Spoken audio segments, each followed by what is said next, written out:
Uppsögn stjórnar.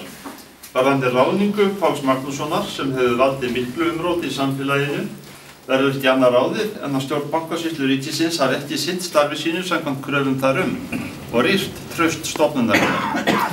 Ætla má að slíkt skaði starfsemi og álit stofnunarinnar út á við gagnvart þeim aðilum sem stofnuninni ber eiga samskipti við.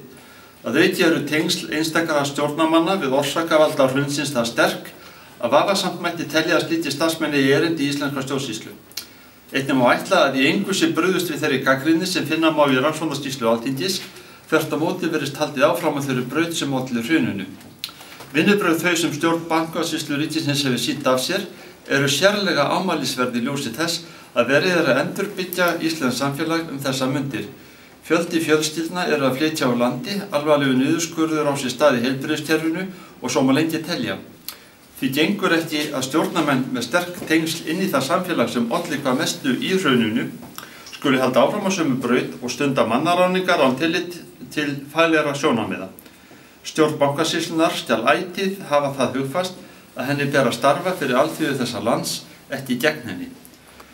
Þar sem svo gróflega hefur verið brotið gegn þeim vinnureglum sem við erum ætlað að starfa eftir og leið gegn siðferðisvitund almennings og ekki síst vegna þess hve grófulega er gengið gegn tillögum siðferðislegar umbætur í samfélaginu samkvæmt rannsóknarskýrslu Alþingis, sjáum við okkur ekki annað fært en að víkja yfir úr starfi vegna brota á vinnureglum, siðferðisvitund þjóðarinnar og brota gegn skýrum tillögum í rannsóknarskýrslu Alþingis.